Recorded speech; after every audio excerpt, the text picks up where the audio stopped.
Greetings, everyone. This is Joshua Coleman here in Atlanta, Georgia. As you all know, this is how we start our videos. What are we going to do today, guys? We're going to make it a great day because mindsets matter.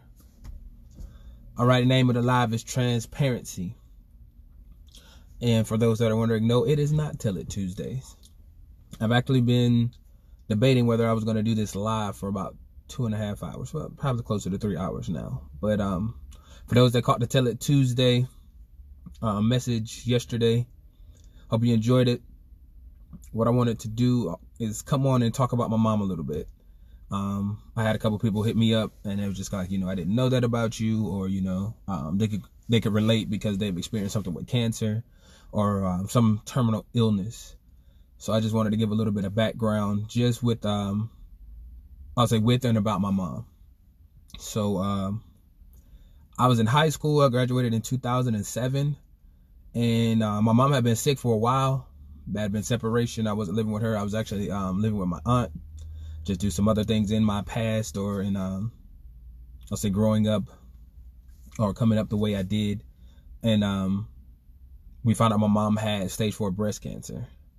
So for about the next 8 years, that was something that the family was dealing with. And I mean, I know if you've ever gone through anything, and I wanted to be transparent because I know somebody is dealing with something and they don't have anybody to talk to. What's going on, Brandon? Haven't seen you in a while, brother. Hope everything is great. Y'all need to check out Mr. Brandon. He does great work as far as video, audio, any type of pictures. Wonderful guy, stand-up dude.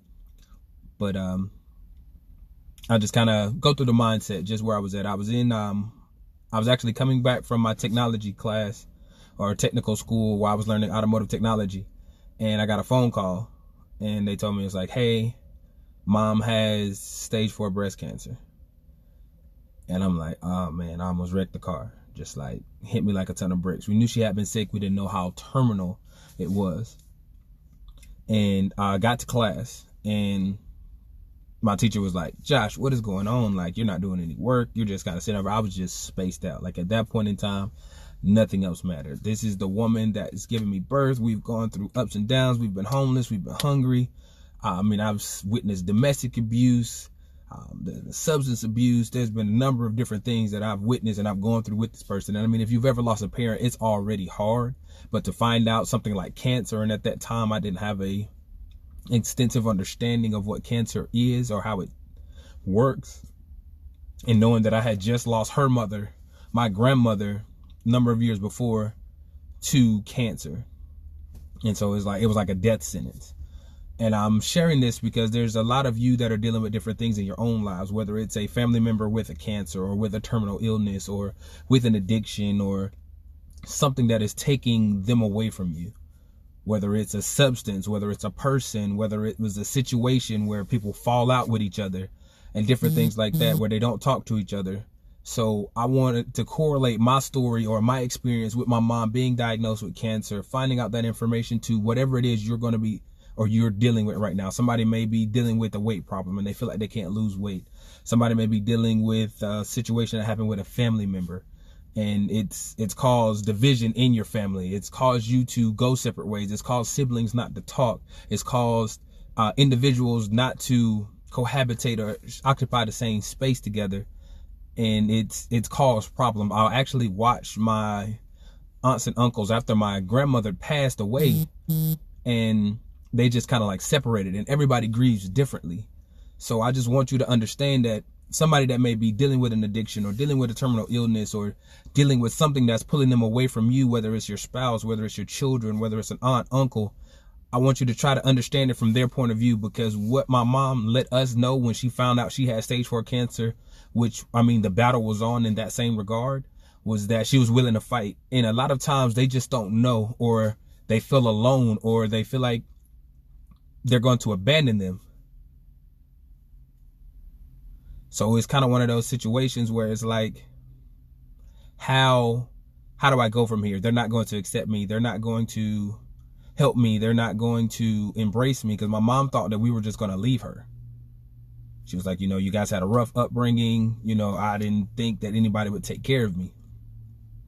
So the journey was on. I mean, I've driven back and forth to hospice in Cartersville, Georgia, a number of times where they gave her a death date after death date after death date, saying she wasn't going to live beyond this point, wasn't going to live beyond that point. And I mean, it began to take a toll, because at the time I had begun to date who is now my wife, and we've been married for almost 7 years, that she saw the stress it was putting on the family. And she saw the stress as far as what was going on with my mom. My mom lost her hair. She underwent an operation. There were days when she was just fighting just to keep her head up because she was sick from chemotherapy or radiation. And you really began to see how sinister these things are. And it's kind of like that with addiction.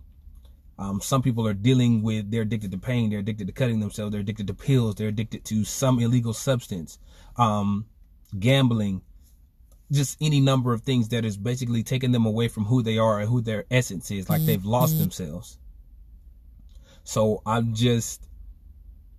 correlating that because I've seen that in my family as well, and you may have seen it in your family, or you may have dealt with it, to where somebody is dealing with something and they feel like they're alone. And so often it's so easy to push someone away, or to throw your hands up and say, I don't have to deal with this. This is my life. This is my happiness. And I mean, in all rights, but at the same time, I've dealt with suicidal thoughts. I've dealt with severe depression.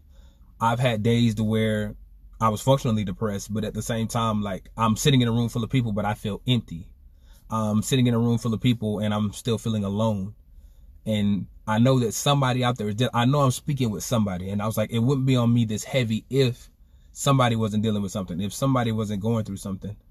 I mean, it could be in your marriage where you feel like you've grown apart, or the love isn't what it used to be, or it could be a situation where you're just growing in two different directions and you're trying to find that common ground.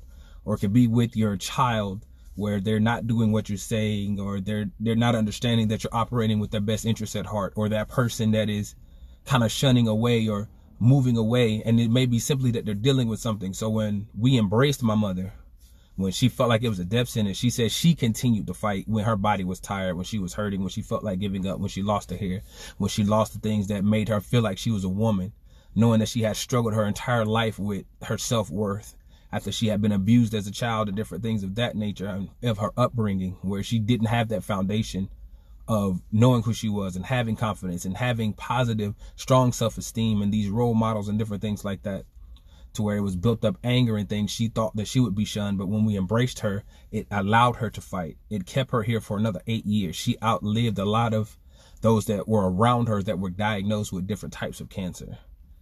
And I just want you to understand that the power of that positivity, that helped me, being around other like-minded individuals that kept seeing the value in me, that kept instilling positive words and positive reinforcements about my character, who I could be. Because I had this saying a long time ago where I was just like, man, I'm always broke. I'm always broke. I'm always broke. I'm always broke. And I had one of my great mentors, who was my best friend's father, tell me, he was like, man, stop saying that. You're not always going to be broke. What you need to start thinking about is, when you're not broke, what are you going to do with your money? And I don't even know, this was on a trip coming back from a church, and we had went to visit, and he was just listening to us talk, and we didn't even know he was paying attention. And he was just like, stop saying that. And so I want to tell you all today, if you're dealing with something, it may not be cancer, it may not be a terminal illness, it may not be addiction, whatever that thing is you're dealing with, or you know someone that's dealing with, speak positivity into their lives.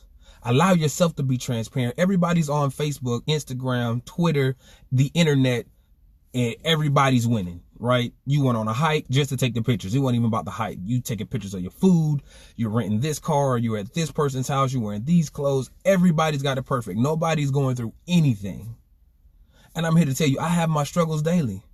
But my mindset is, I'm going through my go-through. I'm in my transformation. I have goals. I have dreams. I'm going to hit the pavement every day I wake up. I'm starting with gratitude. I'm starting with prayer. I'm giving it meditation. I'm doing introspection. I'm investing in myself. I'm investing in my mind, and I'm investing in the people around me. I come on and do these lives not for the views or for myself. I know people are going through things because I'm going through things. I've gone through things. And often you hear me talk about my story where I was homeless and I was hungry and we were hurt and we were broken, and I was a broken individual for a long time. I'm so thankful for my wife. I'm so thankful for the men and women that took time and invested in me. And if this is something for you, if this is something that you can relate to, if you've ever lost anyone, if you've ever lost a parent, if you've ever experienced a tragedy, if you've ever been with someone, it may not be directly tied to you.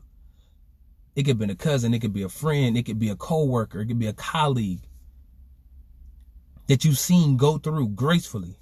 I had every reason to be angry. My uncle was angry with God for a long time when he lost his mother. It was unfair.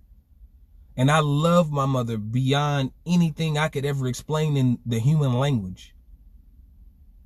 I would have been willing to give my life for her, which sounds strange coming from your child. But before she got out of here, she took time with each one of us. And she let us know that she loved us, that she cared for us, and she did the best she could with what she had and what she felt was going to be best for us. But she also said she didn't have all the answers.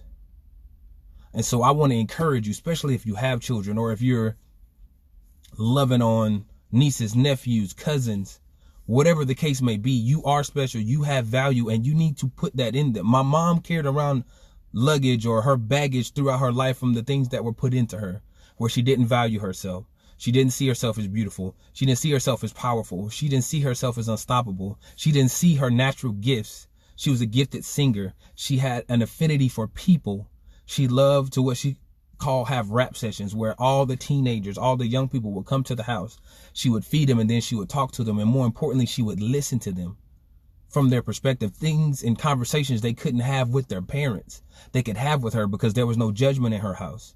There was no restrictions on what they could and could not say. They could be real. They could be themselves. So I want to encourage you today, be transparent with one another. I'm not saying put all your business out there. That's not what I'm saying. But what I'm saying is allow people to have confidence in you. Allow people to be their authentic selves with you. And you would be amazed at the liberation. You would be amazed at how powerful of an impact that would be. Some of the smallest or shortest conversations I've ever had have had lasting impacts on me. The reason why I don't quit, because I used to be a quitter. I did a live about that. I had an aunt tell me when we waited to the last minute to do a project, me and my cousin, and she said, "I hope you fail." And I was like, what is that to say to somebody? She was like, "I hope you fail because you knew and you waited to the last minute. You procrastinated. So you would have a built-in excuse to quit. And if you quit now, you're going to be quitting for the rest of your life." And whether she remembers that or not, that stuck with me. More so because it was tied to an emotion. I was hurt because I was like, man, my aunt wants me to fail in life. But more so, she said my camera's messing up. All right, I'm going to roll with it. We'll see if we can fix it on the back end. If not. But that thought was, she's instilling in me, don't quit. Don't procrastinate. There's something greater than that. There's something greater in you. So please, I encourage you. I implore you. Apparently somebody didn't want this message to go out. My camera's messing up, whatever the case may be. Be transparent. Be loving. Be inviting. Be fruitful. Take dominion. And more importantly, love yourself. Because if you can love yourself, you can love anyone else. All right, you guys, you have a wonderful hump day. It's rainy here in Atlanta, Georgia. Hope this message does something for you. Even if the camera's messing up, share it with somebody, tag somebody in it, if only they can hear the words.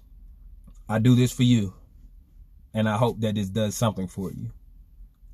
So remember, mindsets matter. Keep evolving. We'll catch you in the next video.